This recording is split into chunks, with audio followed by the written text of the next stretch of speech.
With the Corinth being a Mastery Rank 10 weapon, needing 2 Nightingale Extract, 6 Gallium, 13,000 alloy plate, and 725 Oxium to build, let's hope the fact that this is a dual firing mode shotgun, that this isn't a corny gun. Because coming with 2 V polarities gives this thing a great start, remembering that this is of course a shotgun, and it seems to be a crit based shotgun. It does leave it open to a lot of fairly decent mods, especially considering the crit damage can be increased with that, and point blank in there, and there's the prime mod straight in here, and a 5.3 times crit multiplier from one mod that isn't maxed. This thing could not have been given any more of a great starting point. Considering its alternate fire is a grenade that explodes after travelling for a set distance, it explodes in the air, hence airburst. It's really weird to compare it to any other shotguns, because to be fair, the only thing that does something like that is the Arca Plasma, and well, it does 600 radiation, this does 540 total damage, so it does more damage, but that's pretty much that and status is the only thing it has over this for its normal attack. This thing has too, but really, more than anything else, with the Sancti Tigris and such being a thing, it is really hard to add shotguns to this game and make them any use whatsoever. The Vacor Heck, I love that thing to bits, but it doesn't seem to do anywhere near as much damage as this. Actually, no, it does. It could be around the same amount of damage. I'm not going to actually add them all up. Very similar stat-wise, but as twice the magazine, it's the magazine on this thing could be the Corinth's major letdown here.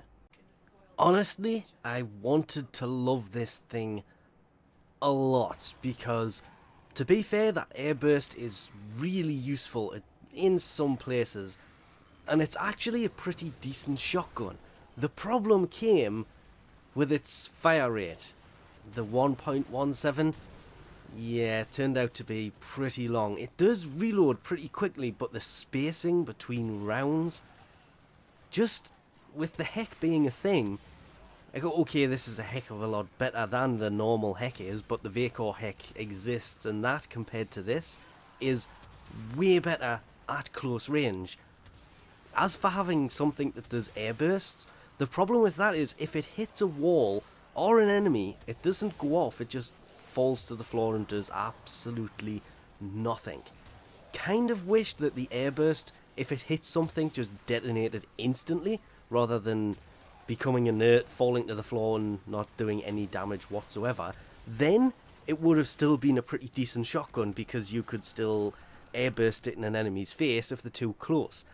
Getting them far enough away to actually use it turned out to be its biggest downfall.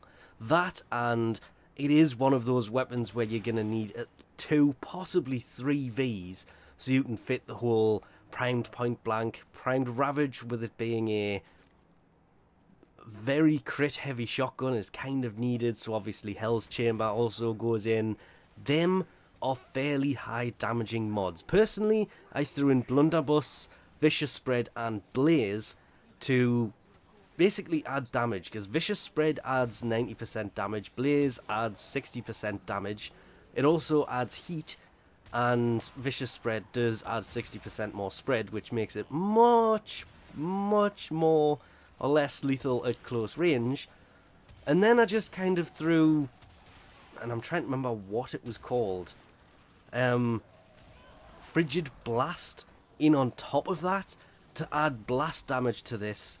Okay, granted, it was a nice amount of blast damage, but at the same time, the elemental side of it was just kind of ruined by this, because the airburst pretty much did exactly the same thing anyway, because the airburst has inert blast to it, and that this kind of setup increased that, but just couldn't get over the fact that the airburst is pretty useless at close range, so it remained a fairly close range weapon.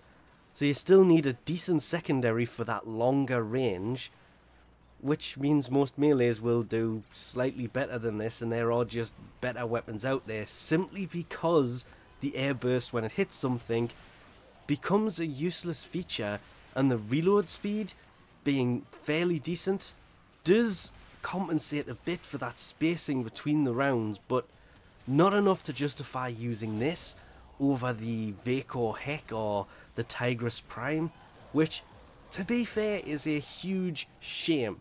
This had a lot of promise to it, and it just kind of fell a little bit short. It is still a decent weapon, but considering how high mastery ranking it is, and just the fact that that airburst is pretty useless, just kind of ruined it. Bad points aside, it is still a really good weapon for close range combat. So against infected and such, it is actually useful. All shotguns are. This is exactly the same. It is insanely useful for close range stuff, as long as you remember to take something a bit longer range for your secondary. This turns out to be a fairly decent weapon that is worth a try. 3-former in it is a little bit more than I would have liked to have spent on it, considering it's a mastery rank 10 weapon, and shotguns they're a very niche kind of weapon. You either love them or hate them. This kind of fell into the mid-range shotgun style for me, sadly, because the Tigris and the Heck are a thing. If they weren't a thing, this would have been an absolutely amazing weapon. Anyway, we'll leave this off here for now. Thanks for watching, and I'll catch yous next time.